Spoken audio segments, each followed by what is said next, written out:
सुप्रभात विद्यार्थी मित्र हो. गेल्या तासिकेला आपण दोन शब्दशक्तींचा विचार केला होता. एक अभिधा आणि दुसरी लक्षणा. त्यानंतर अभिधेचे लक्षणेचे प्रकार आपण पाहिलेत. नंतर लक्षणा म्हणजे काय, लक्षणा शब्दशक्तीची व्याख्या आपण पाहिली. लक्षणा शब्दशक्तीचे प्रकार आपण पाहिलेत. त्यानंतर तिसरी जी काय शब्दशक्ती जी काय ती आहे व्यंजना किंवा त्यालाच आपण व्यंग्यार्थ असं म्हणत असतो. आता व्यंजना शब्दशक्ती जी काय ती त्या शब्दशक्तीचा साहित्यात सर्वात जास्त वापर होत असतो. अगदी एका वाक्यामध्ये या व्यंजना शब्दशक्तीचा आपल्याला व्याख्या सांगता येईल की लक्षणेपेक्षा सूचक प्रभावी अर्थ जो काय सूचित होत असतो त्या शब्दशक्तीला व्यंजना शब्दशक्ती असे म्हणत असतात. म्हणजे लक्षणापेक्षा आणि अभिधा शब्दशक्तीपेक्षाही तिसराच अर्थ त्या ठिकाणी सूचित होत असतो त्या शब्दशक्तीला व्यंजना शब्दशक्ती असे म्हणतात. व्यंजना शब्दशक्ती जी काय आहे याच्यामुळेच ललित साहित्यामध्ये एक प्रकारे सौंदर्य जे का असतं ते खुलत असतं.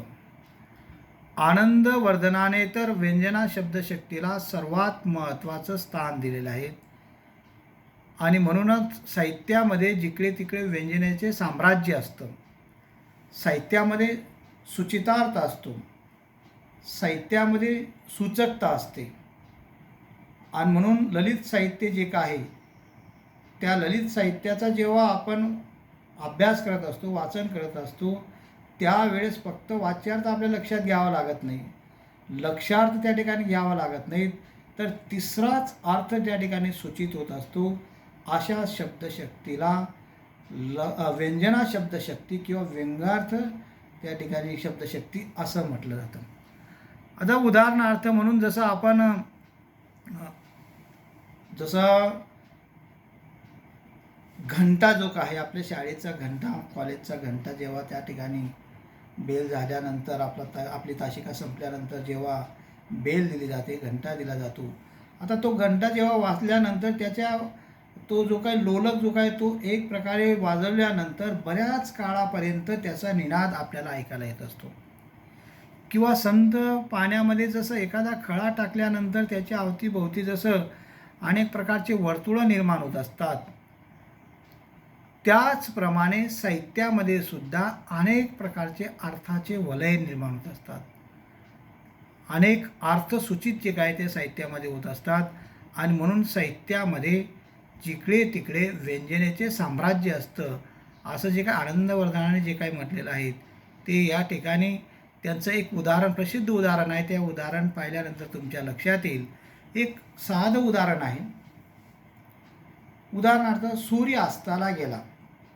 आता एकच वाक्य आहे, सूर्य अस्ताला गेला. हे एक प्रकारे निसर्गाचं वर्णन आपल्याला दिसतं. सूर्य अस्ताला गेला म्हणजे काय, सूर्य दिशेनासा झाला, संध्याकाळ झालेली आहे. परंतु या एकाच वाक्यातून अनेक अर्थ जे काय ते सूचित होताना दिसतात. सूर्यास्त झाला म्हणजे काय, सूर्य अस्ताला गेला म्हणजे संध्याकाळ झाली. संध्याकाळ झाल्यानंतर जो काय शेतकरी जो का असेल त्याला वाटलं की आता आपलं आऊत जे काय असेल ते सोडून आता आपण घराची वाट धरली पाहिजे. म्हणजे तो शेतकरी जो काय तो आपलं आऊत सोडल्यानंतर जे काही साहित्य जे काय असेल ते बैलगाडीवर ठेवेल आणि आपल्या घराचा रस्ता तो धरेल. म्हणजे शेतकरी गुराखी जो का असेल त्यालाही वाटेल की आता संध्याकाळची वेळ झालेली आहे, आता आपली जी काही गुरं जे काय ते आपण शेताकडे म्हणजे घराकडे नेलं पाहिजेत. शेतातून आपण घरी जे काही गुरं जे का असेल, जंगलातून आपण गुरं जे का असेल ते आपण आता घरी घेऊन गेले पाहिजेत. म्हणजे गुराखी जो का असेल तो संध्याकाळ झाल्यानंतर त्या ठिकाणी तो आपापल्या घरच्या वाटेला तो लागेल. संध्याकाळची वेळ झाल्यानंतर ज्याचं दुपारची कॉलेज असेल, शाळा असेल, तो विद्यार्थी एक प्रकारे आता 5 वाजून गेले, आता आपण लवकरात लवकर बस स्टँडवर गेलं पाहिजे. तिथून जे काय आपल्या गावाची जी काही गाडी असेल ती लवकरात लवकर पकडली पाहिजे आणि आपलं घर जे काय असेल ते आपण लवकरात लवकर गेलं पाहिजे. म्हणजे तो घराचा रस्ता जो का असेल, तो वाट जो का असेल तो धरेल. म्हणजे शाळकरी विद्यार्थी असेल किंवा सूर्य अस्ताला गेला संध्याकाळची वेळ झाल्यानंतर एखादा भाविक असेल, धार्मिक असेल, देवाला मानणारा असेल, आस्तिक जर असेल, तर तो काय विचार करेल की संध्याकाळची वेळ झालेली आहे, आता दिवाबत्ती करण्याची वेळ आलेली आहे. म्हणजे तो आरती लावेल, देवाला एक प्रकारे अगरबत्ती जे काय असेल तो ओवाळेल आणि कुठेतरी एक प्रकारे परमेश्वराचं जे काय प्रार्थना जे काय असेल तो करेल. आणि म्हणून जो काही आस्तिक जो का असेल, देवाधर्माला जो काही मानणारा जो का असेल, तर त्याची पूजा अर्चाची वेळ झालेली आहे, असा एक अर्थ त्याच्यातून सूचित होतो. किंवा पूर्वीच्या काळामध्ये लाईटची व्यवस्था नव्हती, सर्वच जण कंदीलचा वापर करत असायचे, चिमणींचा वापर करत असायचे. तर अशा वेळेस संध्याकाळ झाल्यानंतरची जी काही घरची जी काही लक्ष्मी जी का असेल किंवा गृहिणी जी का असेल, तर तो कंदीलचा जो काही काच जो का असेल ते पुसायची. त्याच्यामध्ये रॉकेल जे का असेल ते एक प्रकारे ते भरत असायची, की जेणेकरून आता संध्याकाळची वेळ झालेली, लाईटची व्यवस्था पूर्वी ग्रामीण भागामध्ये नव्हती, म्हणजे तीसुद्धा दिवाबत्ती करायचं तिला म्हणजे तिचा वेळ झालेला आहे, तिचा टाईम झालेला आहे, असाही अर्थ त्या ठिकाणी निघतो. संध्याकाळची वेळ झालेली आहे, आता अंधार पडेल आणि म्हणून एखादाचं पोट भरत नसेल. आता करोनाचा काळ आहे, बऱ्याच लोकांचा बेरोजगार होऊन गेले, लोकांना कामधंदा नाहीत.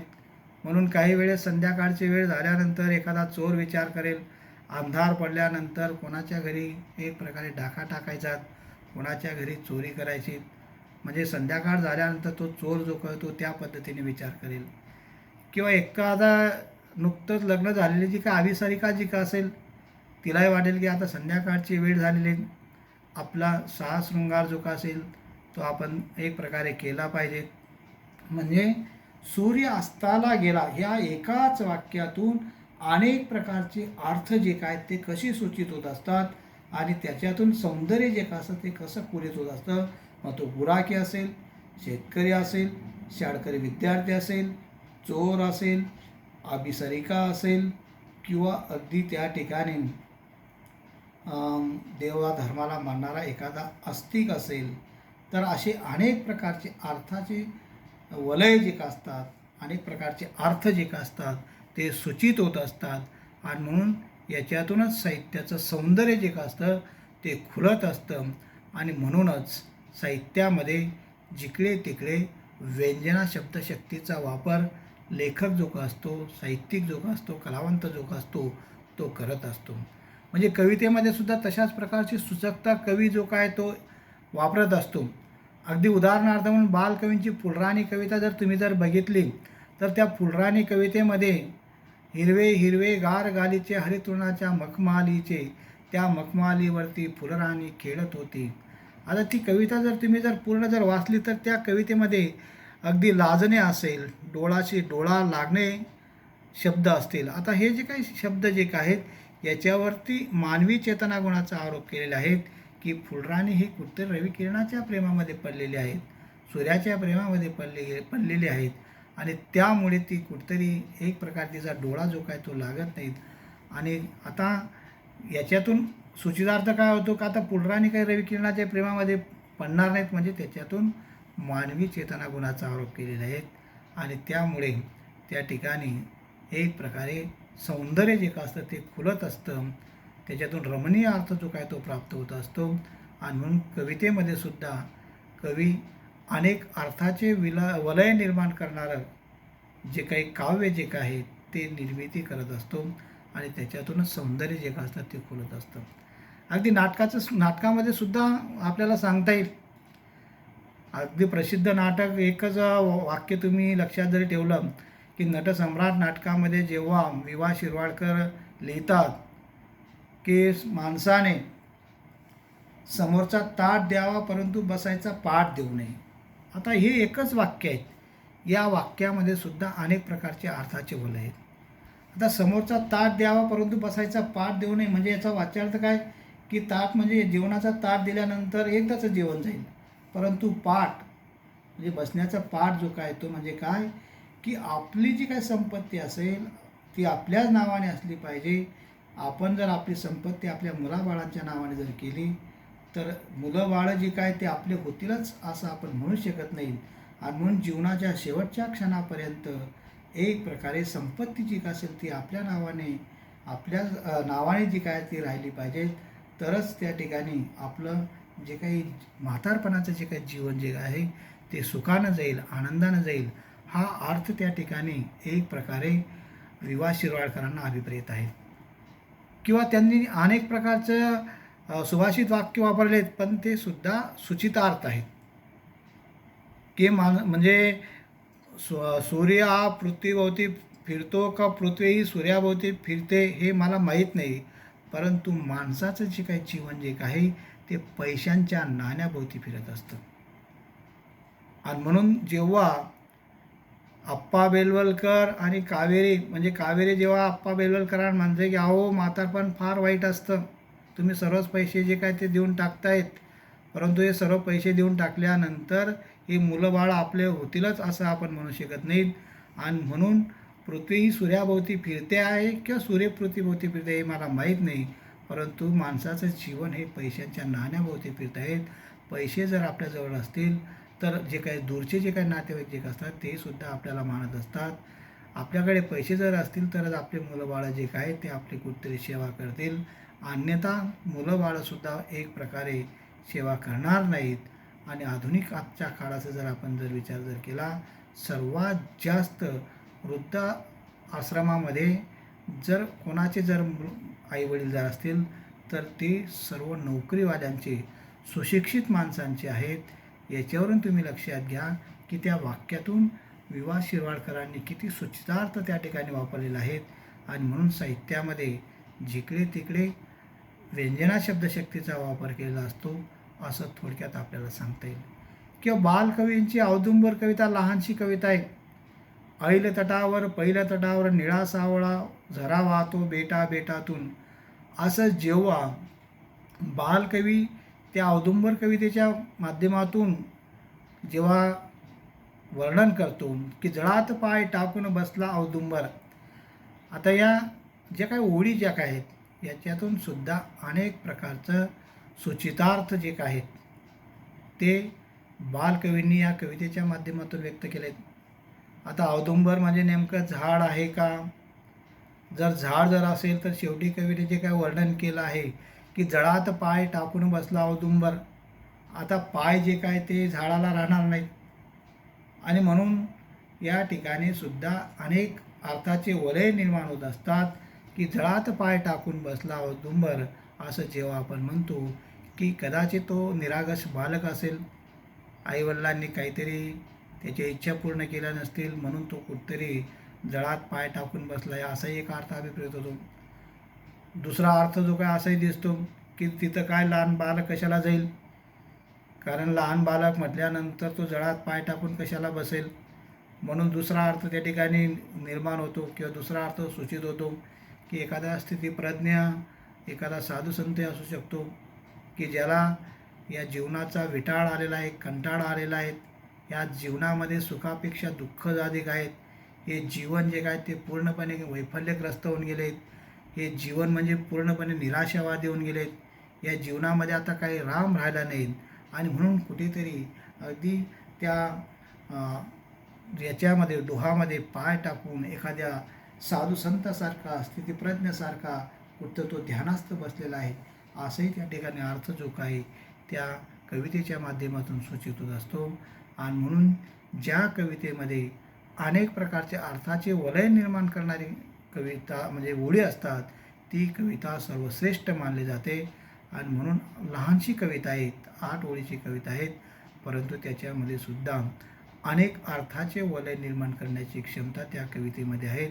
आणि म्हणून व्यंजना शब्दशक्ती जी काय आहे ही व्यंजना शब्दशक्ती ललित साहित्यामध्ये कथा असेल, कविता असेल, कादंबरी असेल, नाटक असेल याच्यामध्ये सर्वत्र प्रेरणी करण्याचं काम साहित्यिक जो असतो तो करत असतो. अगदी भारत आंबेची नववधू नावाची कविता आहे. आता नववधू प्रिया मी बावरते वगैरे त्या ठिकाणी त्या कवितेच्या ओळी जर आपण जर बघितलात तर कुठेतरी आपल्याला बरोबर वाटतं की या नववधूमध्ये एखादे नवीनच लग्न झालेल्या मुलीच्या जीवनाचं वर्णन केलं आहे की कुठेतरी लग्न नुकतंच झालेलं आहे आणि नुकतं लग्न झालेलं असल्यामुळे ती जेव्हा ती सासरी जाते, सासरी गेल्यानंतर ती कुठंतरी कावरी बावरी होऊन गेलेली असते. सासरची मंडळी अपरिचित असतात. सासरे असेल, सासू असतील, नणंद असेल, दीर असेल, जेठ असेल किंवा जे काही अनेक प्रकारचे नातेमंडळी जे का असेल हे ते पहिल्यांदा पाहत असते, म्हणून कुठेतरी कावरी बावरी होऊन गेलेली असेल. आणि म्हणून नववधू प्रिया मी बावरते सावरते, परंतु फक्त त्या नववधूच्या त्या एका बाजूचंच वर्णन कवीने केलं नाही, तर कुठेतरी त्याच्यातून आत्मा आणि परमात्म्याचं मिलन जे काय, अध्यात्म आणि परमात्म्याचं जे काय मिलन जे काय तेही भा. तांबेंनी त्या कवितेच्यामधून एक प्रकारे सूचित केलेलं आहे. आणि म्हणून फक्त नव्यानेच त्या ठिकाणी लग्न झालेल्या मुलीचं तरुणीचं फक्त प्रेमाचंच वर्णन केलं नाहीत, तिथला हुरूर जो का असेल प्रेमसंबंधाचं तेच वर्णन केलं नाहीत, तर आत्मा आणि परमात्मा यांचं जे काही मिलन जे का असेल त्या मिलनाचंही वर्णन किंवा चित्रण भा. तांबेने त्या कवितेच्या माध्यमातून व्यक्त केले आहेत. आणि म्हणून अशी जी काही कविता जी का असते ही चिर यौवनत्व प्राप्त करून घेत असते. आणि म्हणूनच साहित्यामध्ये जिकडे तिकडे व्यंजनाचे साम्राज्य असतं असं थोडक्यात आपल्याला सांगता येईल. अशा या व्यंजना शब्दशक्तीचे 2 प्रकार आहेत. त्या 2 प्रकाराबद्दल पुढच्या तासिकेला आपण